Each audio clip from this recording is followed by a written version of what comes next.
beautiful people, welcome back to my channel. My name is Marilyn Akano. I make lifestyle straight talking videos and pretty much anything that interests me, including food recipes, reviews, hauls, and sometimes I throw in a little crime story in there. If you're new here, thank you so much for watching. Please subscribe, and if you're a returning subscriber, please thank you so much for watching this video. Today we are going to be talking about traits of a toxic mother. I've compiled a lot of, I've done a lot of research on this, guys, trust me. And also I had a trigger, like most of my videos, there's always a trigger for putting them out, I feel like every life situation has some kind of life lessons that we have to learn from it, or teachable moments, you know what I mean? So let's listen to this, guys. In a closed Facebook group, a woman complained that her husband essayed her 15-year-old daughter. Read some of the advices she received below. Now, she got some advice from some women. Now, this is not the first time I've heard this kind of advice. In fact, if there are 100 women, I've come across 60-70% of women who think like this. But one, because of the society we live in, the society is so focused on making a marriage work that every other thing is insignificant as long as you remain married, including something as hideous as sexual abuse or rape. So guys, listen to this. The first person said, send your daughter away and maintain your marriage. Forgive your husband. It's temptation for both of you. Thank God she's not pregnant. Send her away. She have her own life to live. If you destroy your marriage because of her tomorrow, she will still marry and leave you. Please apply wisdom. Now, the second one says, my dear, take your daughter away from your husband. Make her to tell you every details of her movement. What kind of movement is it? I don't know. I cannot comprehend. Is it how she rode the man, or what kind of movement is this person talking about? As for your husband, admonish him seriously, but then try to forgive him and build up your home for the sake of the rest of your children. Now, the third one, I'm going to read every one of it because I have time today. The third person said, please forgive your husband and go back to your marriage. Please don't take your daughter along. Let your daughter live with anyone you trust in your family. God will help you out of this problem. The other one said, madam, don't let anybody tell you rubbish. That your daughter should be dealt with too, because she's spoilt already. As long as she didn't cry rape, you failed your daughter. If not, she would have opened up to you. I think the last person says, is that the last person? I'll just keep reading until I exhaust all the advice they gave to her. Please, go back to your husband's house. Enjoy it. For the fact that your husband accepts to marry you being a single mom, please forgive him. I'll speak on this after we must have done. Okay, now this is the last one for me. As for me, forgive him since he has sincerely apologized. When does apology mean all sins are washed away because you apologized? When does it mean that? Well, let's go. Men sleeping with their stepdaughter is very common. That is why we need to avoid it earlier. Those saying that she will sleep with his own daughter, he can't do it. Who told you he cannot do it? If he can sleep with somebody as young as 15 years old, what's with his daughter that he cannot do it? Now, you said that you don't have anything doing. Think twice before you get more frustrated. Where are you taking those children to in this hard time? Okay, guys, we'll get into this video proper. First of all, I want to address this. It takes two people to make a marriage work. And if a marriage is not working, it's better to have one good parent or one responsible parent than having two parents that are toxic for each other that will then transfer the toxicity to the child. Now, single motherhood is not a curse. Two parents' home is ideal. But single motherhood will do just fine, or single father will do just fine, as long as the guardians are responsible. It's not a crime to be a single mother. In fact, circumstances can make you a single mother. You can be divorced tomorrow. You get a single mother. You be a single mother. Your husband will die. Might die tomorrow. You be a single mother. For one thing or the other. Even sometimes, maybe your husband is somewhere abroad. You're the one raising these children alone. You're technically a single mother. So single motherhood does not confer you to be less valuable. There's this thing in Nigeria where if you are a single mother or if you're a divorcee, they term you as a bad egg. They term you as not valuable enough, which needs to stop. In this society these days, I see a lot of single parent home, and these parents are doing just fine.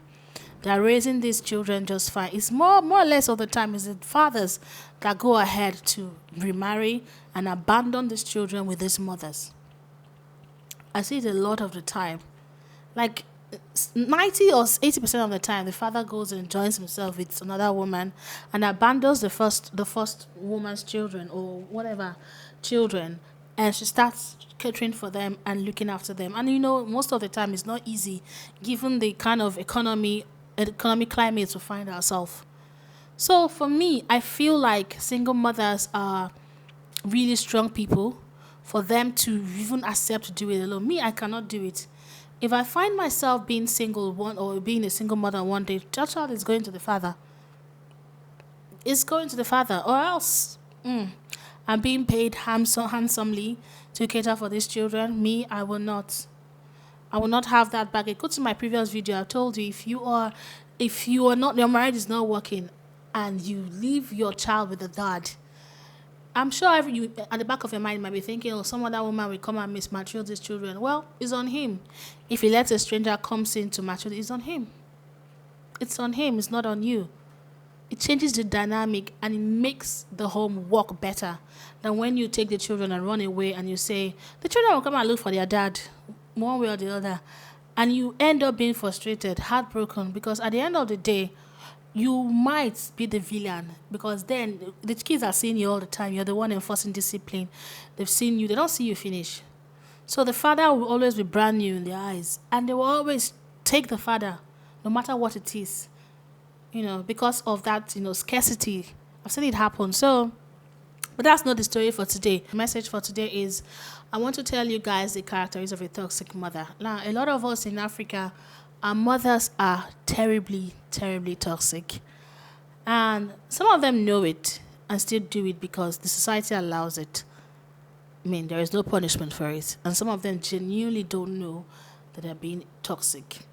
Now, if you go to a home and the mother obviously has a favorite child, no matter what the child does, that child seems to be, pampered and seem to be given leverage above other children.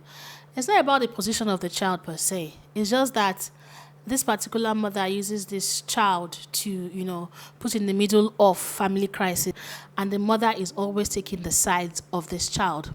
That's an example of a toxic mother, because I know that all children do not have the same traits, okay? But when you start making it obvious that one child is preferred to the other, then you're toxic. That's just it. Then another one is they like to be center of attention. They like everything to be centered around them, no matter what it is. Even though they do not contribute or they have little contribution, they have done nothing to even be part of it. Sometimes they even are the ones that will, tread on the stuff. Like, they will always bring discouraging advices. And if you damn the consequences and you do not take their advice and you go ahead and succeed in these things, they are still the one that will always come. My son, my daughter, turn back the achievement to themselves. Like, okay, for example, now, I'm talking to you now about how I did a project against Alot, and I got the project, and, I made a lot of money from it. You see them coming to the issue, I prayed for you to get the project. You know what I mean? It was my prayers that made the project work. If I didn't pray, it wouldn't work. So it's me. Thank me. What? Even though you are the one have done all the hard work, you've cried behind the scenes, you've had anxiety, they'll come and say, okay, because I prayed for you, because I prayed for the situation, all glory should come to me. You know, that is an example of a toxic mother. They like to carry all the attention to them.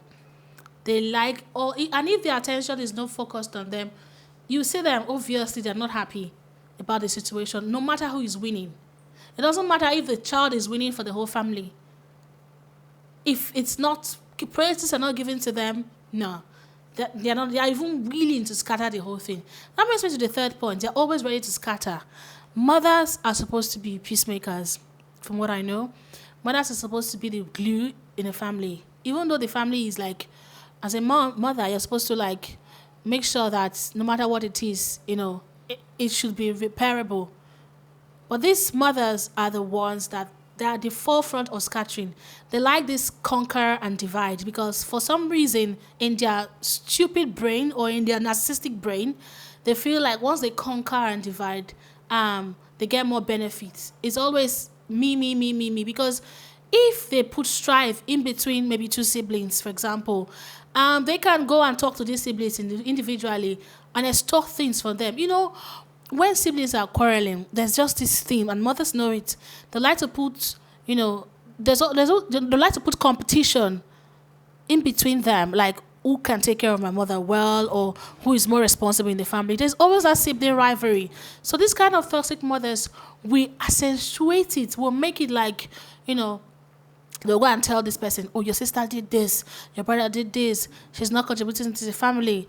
You brought 50,000 that day. Oh, you are the best in the home. Don't mind her. Whereas this particular person has been the one, carrying the family for some time. And because he or she didn't bring at that time, the other person becomes, the favorite. And and I noticed that if siblings are united, this particular kind of mother is not happy. She's not going to be happy until she puts stripes in between. This is very, very prevalent in an African home, and such mothers are the worst. They are very, very, very narcissistic. Another two, like from number one, I said they make one child the favorite, above all. This one is that they make one child villain. Now, probably because that child reminds them of who they are, or the child looks like maybe the dad if they are not in good terms with the dad. So when this particular child grows up, there's a lot of, people-pleasing issues, mother issues. They want to give all they have to please people. You see those kind of traits in people. And you find out that from their home, they've been made the villain, they've been treated badly, and they've spent the rest of their days looking for recognition, in the eyes of their mother. So those people sometimes they never even leave home. They never leave home because they spend most of their time trying to make up for the love they did not receive from their mother. I don't know why some mothers do this, but yeah. Another one is they are never wrong. No matter what it is, they're never. And most of these mothers that are never wrong tend to be religious. Is either they blame other people or they blame God. They never ever think of themselves as, am I be the problem? Am I the drama in this situation? They never reflect. There's no self-reflection. It's always point finger at other people.